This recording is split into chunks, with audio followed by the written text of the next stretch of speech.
Jika diserang kami balas, Iran tantang balik niat Trump bombardir Teheran.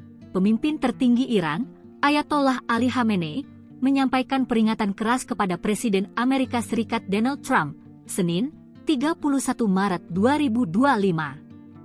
Ia menegaskan Iran siap membalas jika negara tersebut diserang. Peringatan ini disampaikan menyusul ancaman terbaru dari Presiden Amerika Serikat, Donald Trump. Ancaman Trump tersebut disampaikan dalam sebuah wawancara pada Sabtu, 29 Maret 2025, di mana ia mengindikasikan bahwa Iran akan dibom jika tidak mencapai kesepakatan terkait program nuklirnya. Sejak menjabat pada Januari 2025, Trump telah melanjutkan kebijakan tekanan maksimum terhadap Iran, yang sebelumnya dimulai pada masa pemerintahannya yang pertama.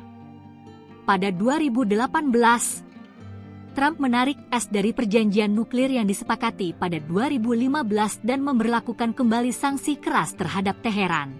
Kebijakan ini didasarkan pada klaim negara-negara Barat, termasuk AS, yang menuduh Iran berusaha mengembangkan senjata nuklir. Iran membantah tuduhan tersebut dan menegaskan bahwa program nuklirnya hanya ditujukan untuk keperluan damai. Kesepakatan nuklir 2015 antara Iran dan negara-negara besar dunia mengharuskan Teheran untuk membatasi program nuklirnya dengan imbalan pengurangan sanksi ekonomi. Namun, setelah Amerika Serikat menarik diri dari kesepakatan tersebut, ketegangan semakin meningkat.